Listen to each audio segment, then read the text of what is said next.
ලංකාවේ ජංගම දුරකථන තුළ ජීවත් වෙන කෘමි විශේෂයක් අපේ රටින් සොයාගෙන තිබෙනවා. වෛද්‍ය පර්යේෂණ ආයතනයේ සිදු කළ මේ සොයා ගැනීමේ විශේෂත්වය වන්නේ මීට පෙර මෙවැනි සොයා ගැනීමක් ගැන කිසිදු සඳහනක් ලෝක ඉතිහාසයේ නොමැති වීම. මේ පිළිබඳ ලෝකයට මුලින්ම තොරතුරු හෙළිදරව් කරන්නේ හෙට රට විශේෂාංගීන්.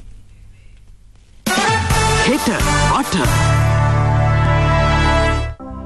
මේ කට්ටිය වැඩ කරන්නේ කොළඹ බොරැල්ලේ තියෙන වෛද්‍ය පරීක්ෂණ ආයතනයේ. පහුගිය දවසක මේ අය ටිකක් කතා කර කර ඉන්නකොට එක්කෙනෙක්ගේ ෆෝන් එකේ ස්ක්‍රීන් එකේ දූවිල්ල පිරලා තියෙනවා දැක්කා. හොඳට බැලුවහම මේ දූවිලි අංශු දඟලනවා පෙනුණා. ඇත්තටම මේ දඟලන්නේ කවුද කියලා බලන්න හිතාගෙන තමයි මේ විදිහට ෆෝන් එකේ ස්ක්‍රීන් එක ස්කෑන් කරලා බැලුවේ. ඔන්න බලන්න දැකපු දේ.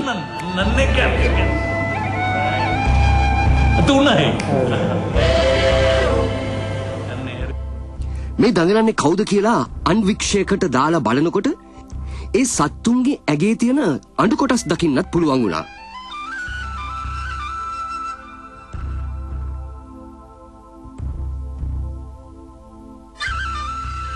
වෛද්‍ය පරීක්ෂණ ආයතනයේ අධ්‍යක්ෂතුමා කිව්වේ මේ ඉන්නේ මයිට් කියලා හඳුන්වන කෘමි සත්තු වගයක් කියලා.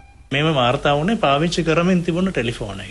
ඒ මිසක් මේ ඉවතට දමා තිබුණ එක නෙමෙයි. අපිට පැහැදිලිව පේනවා මෙම සත්තු කීප දෙනෙක් මේට ටෙලිෆෝන් එක ඇතුළට රින්ගලා හිටියා නෙමෙයි. ඒ වුන් එතන කොලනියක්. වුන් මේ ජනපදයක් වගේ විශාල ප්‍රමාණයක් සිටිය බව. ඒතොර ඒයින් පෙනී යනවා මෙම මොබයිල් ෆෝන්ස් ඇතුලේ උෂ්ණත්වයත් උන්ට එක්තරා විදිහට හිතකර විදිහට බලපාලා තියෙනවා. වැඩිහිටියෝ විතරක් නෙමෙයි. පුංචි දරුවොත් ජංගම දුරකථන පාවිච්චි කරනවා. මේ වෙනකොට ලංකාවේ ජංගම දුරකථන 1,86,66,134ක් තියෙනවා කියලයි විදුලි සංදේශ නියාමන කොමිෂන් සභාවේ වාර්තාවල දැක්වෙන්නේ.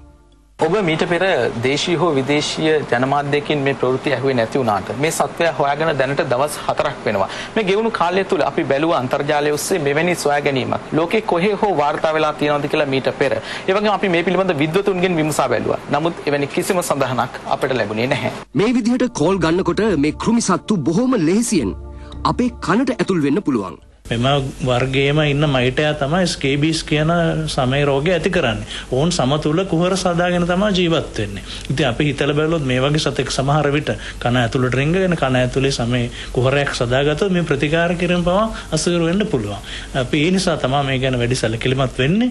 අපි බලනවා මොවුන්ගේ ජීවන චක්‍රය ගැන අධ්‍යයනය කරන්නට සහ තවදුරටත් මෙම අනතුරු ගැන සොයලා බලන්නට.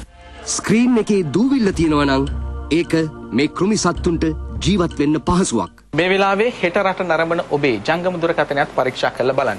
මේ ස්ක්‍රීන් එක ඇතුලේ දූවිලි අංශු හොඳට බැඳලා තියෙනවද කියලා.